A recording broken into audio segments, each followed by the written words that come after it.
Google का जो CEO है, शायद सुंदर पिचाई जो भी इसका नाम है, इससे एक बार इंटरव्यू में ये पूछा गया कि यार आप जब कंपनी के, और मैं ये कहानी बता रहा हूं, मैंने भी मतलब बहुत सारे लोगों से ये चीजें सुनी है, मोटिवेशनल टीचर से, मतलब गुरुओं से और इनसे, तब मैं आपको उनके एक्सपीरियंस बताने लग रहा हूं। तो सुंदर पिचाई से पूछा कि आप, अब इनकी शायद सैलरी साल की 3800 करोड़ है, अब इनका एनुअल पैकेज 3800 करोड़ है, ठीक है जी, सुंदर पिचाई बिल्कुल। तो मेरे दोस्त इनसे एक बार ऐसे ही ये इंटरव्यू कर रहे थे आपस में बैठ के, तो वहां इनसे पूछा गया कि यार आप एक सीईओ अपॉइंट करते हैं, जैसे मान लीजिए एक सीईओ कोई भी नाम रख लेते हैं, मेरे सामने रवि मनीष आए, रवि आया जी, मनीष आया, जो कमेंट में नाम आ रहे हैं उनके नाम में लिखते चले जा रहा हूं, मनमोहन आया, बुलबुल आया, बाबुल आया और मनमोहन आया, ये 4 लोग आए, इनका कोई पोस्ट होगी, मान लीजिए डायरेक्टर करके कोई भी पोस्ट होगी, उसके लिए इंटरव्यू के लिए 4 आदमी आए, है ना। आप मेरी कहानी को समझिएगा, सिर्फ 2 मिनट लगेंगे। रवि ने एक कंपनी थी एबीसी, इससे पहले वहां पे काम किया था और इसने जबरदस्त काम किया, 1000% इसने ग्रोथ दी कंपनी को, और आज वो कंपनी 8-10 हजार करोड़ की मालिक है।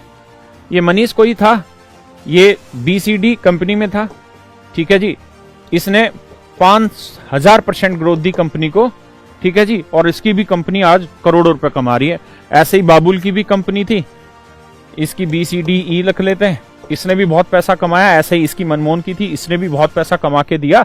यानी चारों के चारों जो कैंडिडेट आए, चारों के चारों खतरनाक थे, चारों के चारों जबरदस्त थे, मतलब चारों के चारों का एक्सपीरियंस इतना तगड़ा था कि जिस कंपनी में डायरेक्टर बने या अच्छी पोस्ट पे गए, वहां पे इन्होंने धुआं उठा दिया और वहां इन्होंने अच्छा खासा पैसा कमा के दिया गवर्नमेंट को, मतलब उस कंपनी को। अब सुंदर पिचाई जी से सवाल ये पूछा गया कि यार ये कैपेबल है, इसमें दो राय नहीं है, ये भी कैपेबल है, इसमें दो राय नहीं है, ये भी कैपेबल है, ये भी कैपेबल है, इक्वली एजुकेट हैं, साथ के साथ इक्वली इन्होंने इंप्रूव करके दिखाया है अपनी स्टेज को, अपनी कंपनी को, और बहुत बढ़िया से इन्होंने ग्रो करके दिखाया।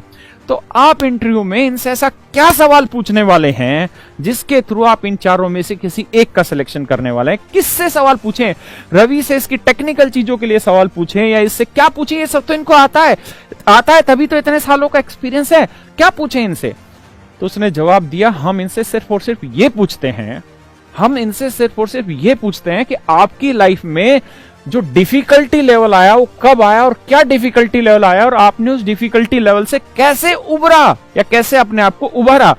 मतलब how do you come back from your difficulty level और डिफिकल्ट टाइम, जब बुरा वक्त आया तो आप वहां से कैसे उठे मेरे दोस्त, ये हम पूछते हैं। और कहता है इसी बात को एक्सप्लेन करने के लिए हम इनको 20 से 25 मिनट देते हैं। भाई मेरी कंपनी आज अगर 5000 करोड़ रुपए कमा रही है और मान लीजिए मैं रवि को अपॉइंट कर लेता हूं, ये ज्यादा से ज्यादा 20,000 करोड़ कर देगा, 1 लाख करोड़ कर देगा। मैंने अपने आप को एक इतने अच्छे स्टेज पे ला दिया है कि वहां से इंप्रूव ही करना है, नेगेटिव है ही नहीं। लेकिन मजा तब है, क्वालिटी तब है जब मेरी कंपनी वहां से गिरने लग रही है और फिर ये आए और फिर ये उठा दे। तो इसलिए इनसे ये पूछा जाता है, ऐसे बड़े बड़े लोगों से, कि सर जब मुसीबत का टाइम आता है, आपके लाइफ में जब मुसीबत आई तो आपने किस तरीके से इन चीजों को इंप्रूव किया, कैसे आपने टैकल किया। अगर बिजनेस डाउन हो जाए, कोई ऐसी परिस्थिति क्रिएट हो जाए जैसे आज कोरोना की परिस्थिति है, तो कैसे आपने टैकल किया। That is called aptitude and attitude. Aptitude means आप उसकी कैलकुलेशन को किस तरह से कर रहे हैं, एटीट्यूड उसके प्रति आपका रवैया कैसा है चीजों